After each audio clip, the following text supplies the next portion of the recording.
Hello there, lovely people. It's Alex from Nintendo Life here. And that's actually not true because I'm not British because I give off a terrible British accent because I ain't practiced it very well. Of all the voices I can do, that's one accent I can't do all that well. What's up, people of the world? It's me again, Alex Wimmer, aka AP3 Jump. My name is actually Alex. He and I share the same name. That's neat. But today I'm not talking about video games. I'm talking about My Little Pony: Friendship is Magic. Today I'm reviewing the episode Student Council, and this was interesting. This episode was a lot of fun. It had a very unique plot, and there was surprisingly a lot of twists and turns. I thought the story was going to go one way. I thought the story was going to be about one thing, and then it completely defies my expectations. And yeah, and it managed to also include a very meaningful lesson for today, and they managed to put in a very relatable lesson that's very true to real life, and that's great because and this episode did even more on top of all that. So I guess I'll give a brief summary of the plot. I saw you could tell how well rehearsed these videos are because they're not. Anyway, the episode focuses on Starlight Glimmer. She and Trixie to a little bit of a lesser extent. And I'm just gonna say this right now. I do love their dynamic. I've loved their dynamic since, how long has this been going on? What, season 6, season 7? I can't even remember how long they've had their friendship, but it's a pair that I did not expect to turn out well, and I didn't expect to enjoy seeing, but I really like their interactions. And when they have episodes together, they're really great and really funny a lot of the time. Like last year's episode for season 8, where they were traveling Equestria. They were on a road trip. That was one of the funniest damn episodes of that season.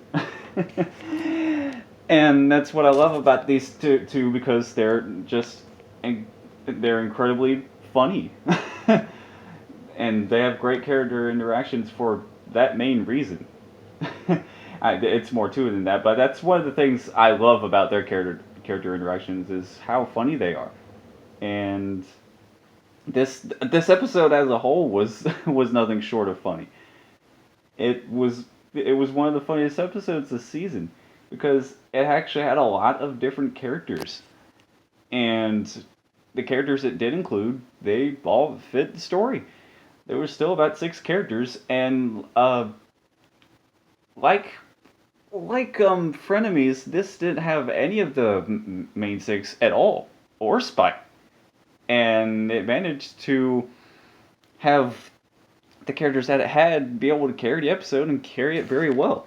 Because for the main focus, it's not just Starlight and Trixie who have the main who star in the episode.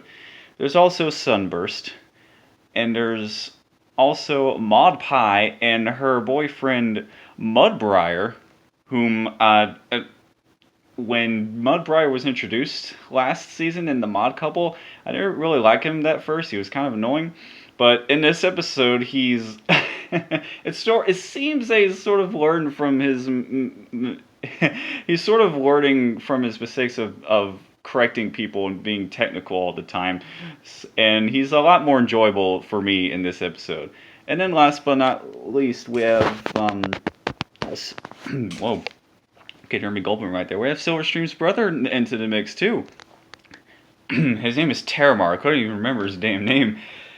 But yeah, this episode has starring characters who I thought were only going to show up for just for just one episode when they were introduced last season, but I'm glad that they got to make a reappearance in this episode, specifically Terramar and Mudbriar. And I really like, unlike with Mudbriar, whom I didn't like to hit previously, now I like in this episode. I liked Terramar when he was introduced last season, and I wasn't sure if he was going to come back, him or Mudbriar, but I'm glad they did.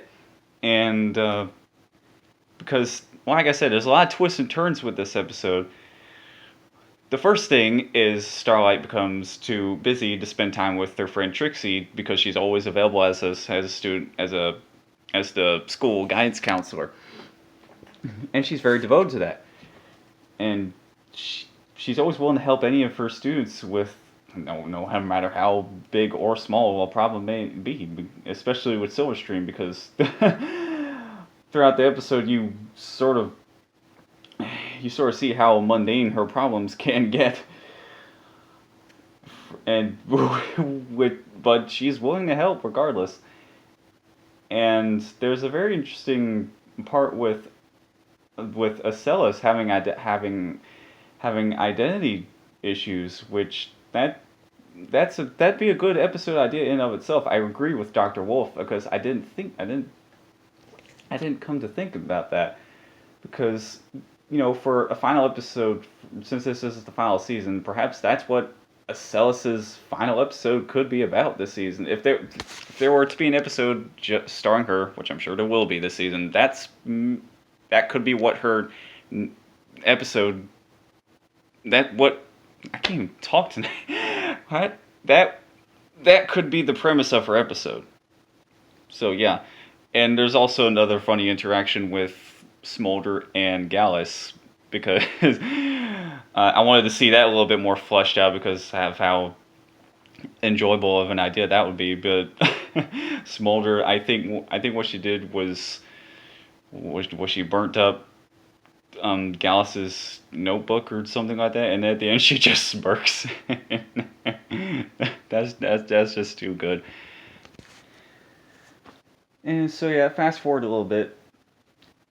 Trixie becomes a little bit, not just a little bit, she becomes quite miffed at how busy Starlight is, and the only way she can get to her is by actually showing up to her office. And yeah, Trixie's understandably annoyed, and you feel bad for her in that instance. And at one point, Starlight decides to close her office for the season, before spring break, actually, and my computer's making fucking noise. And then after that's when things take an interesting turn. Because as it turns out, the very last thing that Silverstream needed Starlight's help for was actually very important, and because of that, she winds up missing. And then because Terramar was looking for her, and then the entire nation of Sequestria was looking for her to do research for a project about what are they called? The cockatrices. And everyone becomes understandably panicked, and Starlight feels especially guilty because she wasn't there to help one of her students when it mattered the most. And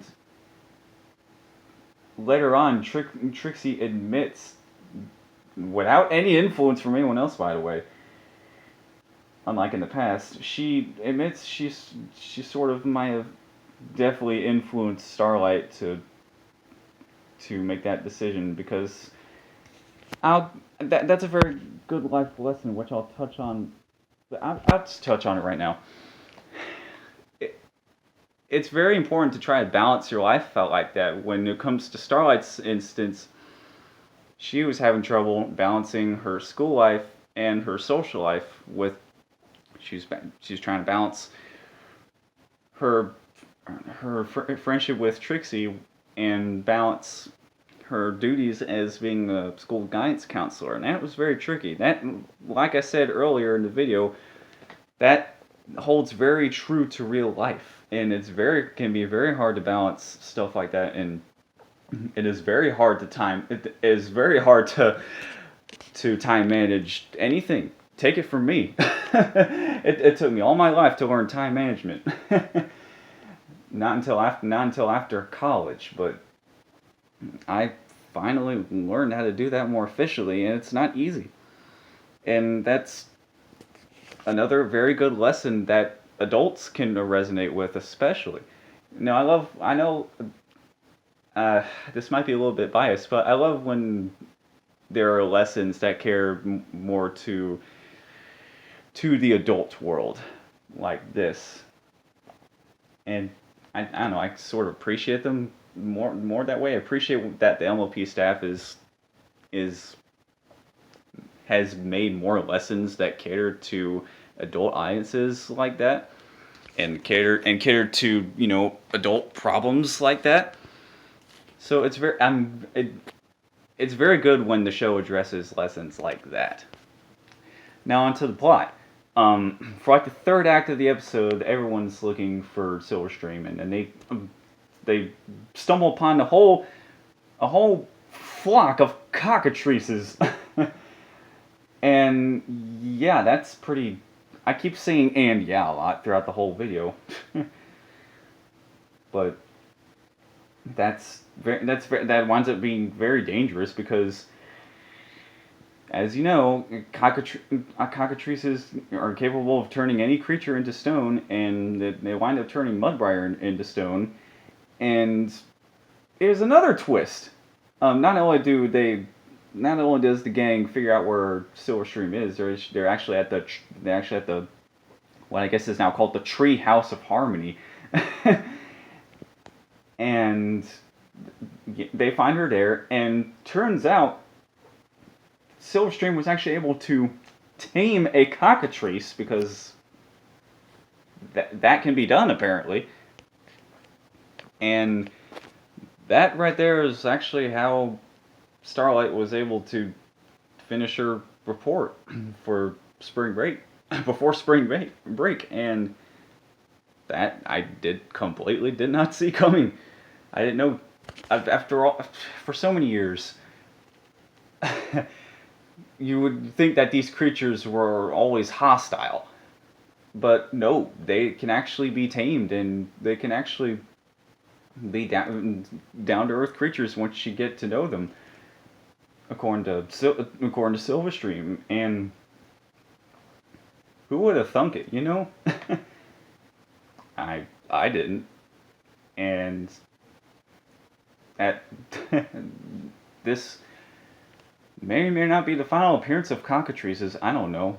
Considering it's the last season, considering we're almost at the halfway point of the final season, and who knows if we'll see these again? Who knows if we might get to see this tamed cockatrice by the end of the series, and it might play an integral role of helping out in at the end of the series. Who knows? I think she gave her a name. Her name is Edith. I thought it was Ellen or something, but I remember it started with the letter E. But yeah, this episode was there was a lot of high points for this episode. It was one of the I'm just gonna go as far as to say it was one of the best out of the season, because it was very funny. It was very well written. It had a very relatable underlying lesson for real life. And did I mention how hilarious the episode was?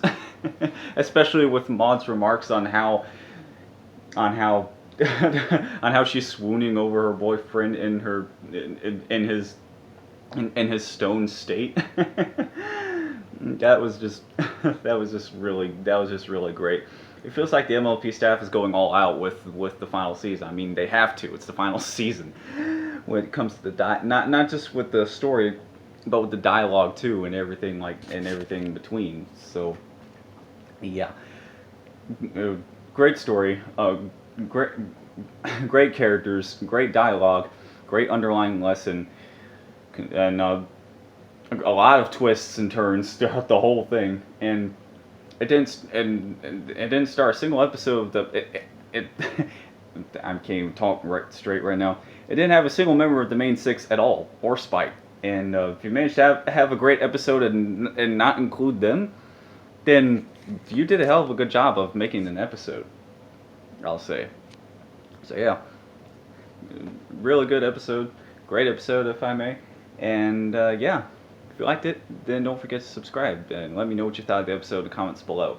Be sure to stay tuned for more My Little Pony reviews, as well as more Loud House episode reviews. And once again, I'm Alex Swimmer, aka EP3 Jones. Thank you so much for watching. Until the end, that's it for me, and I'll see you soon. Goodbye.